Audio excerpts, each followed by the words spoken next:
I thought it might be useful to highlight a few YouTubers who have something to say via a series of short video cameos, starting with the American YouTuber Mark Dice. Links in the description below.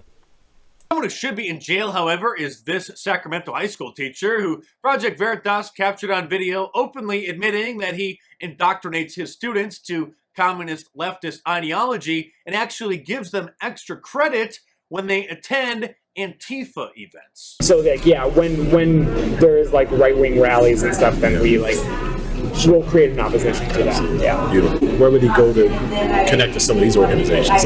I post a calendar every week. Awesome. And then so like and I do it for extra credit, so they get points for doing it. Like so that encourages them to do it. When they go, they take pictures, they write up a reflection. That's their extra credit. Like I have an Antifa flag on my wall. School teacher paid for by taxpayer dollars at Intercom High School in Sacramento, California.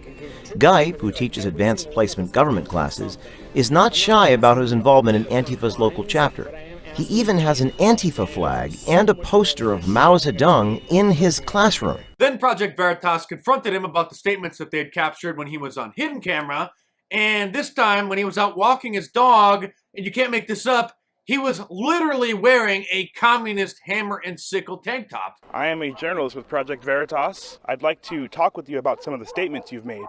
I believe you said it. You know what Project Veritas is? Well, we're journalists. Okay. And you mentioned to one of our colleagues that you have 180 days to turn students into revolutionaries.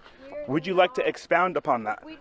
Hammer and sickle tattoo on his chest, and you may have seen the Ingsoc tattoo that he has as well, which is literally him siding with Big Brother in George Orwell's 1984. But this isn't about just one scumbag teacher. This Project Veritas expose is going to have enormous ramifications across the entire country in hundreds and hundreds of schools.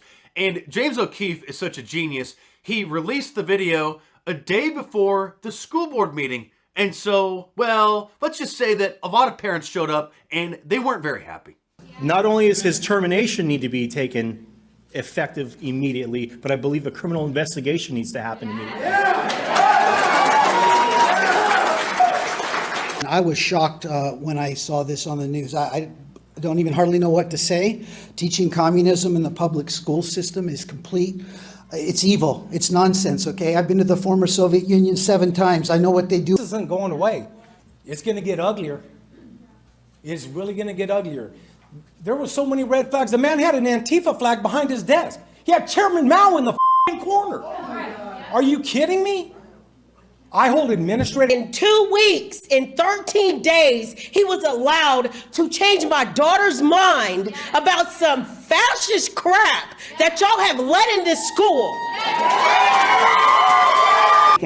Yeah, how is it that an open communist who looks like a guy who just got out of prison with tattoos all the way up his hands can be hired as a teacher? And that was just a small sample of the parents giving the school board a piece of their mind and demanding answers to a lot of questions. And so over 2,500 years ago, the Chinese military strategist and philosopher Sun Tzu wrote The Art of War, which isn't just a manual of strategies for physical battle, but also psychological operations as well. He formulated tactics to both intimidate the enemy and encourage people to support a conflict.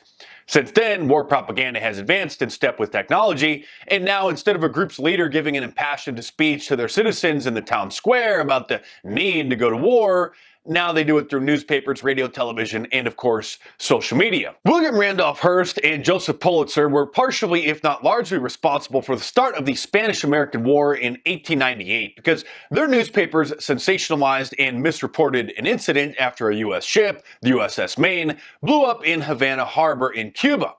The explosion was just an accident, but two of America's most popular newspapers at the time, the New York Journal, owned by Hearst, and New York World, owned by Pulitzer, whipped the American people into a frenzy by publicizing misinformation about the explosion and blamed it on the Spanish for allegedly bombing the ship. Both to make it happen. The CIA's British counterpart, MI6, was found to have planted propaganda pieces in the media in the UK and other parts of the world, claiming that Iraq had weapons of mass destruction in order to drum up support for the war in what was dubbed Operation Mass Appeal to help shape public opinion opinion about the supposed threat that Iraq posed by having WMDs. At the onset of the Iraq War in 2003, the Department of Defense paid Iraqi newspapers to publish stories supporting the US invasion, which were written by Americans but appeared as if they were Iraqis. A year before the 9/11 attacks, it was also discovered that soldiers from the US Army Psychological Operations Group had been working undercover at CNN and NPR. Phil Donahue was fired by MSNBC in February 2003, less than a month before the invasion of Iraq, which he was very much against.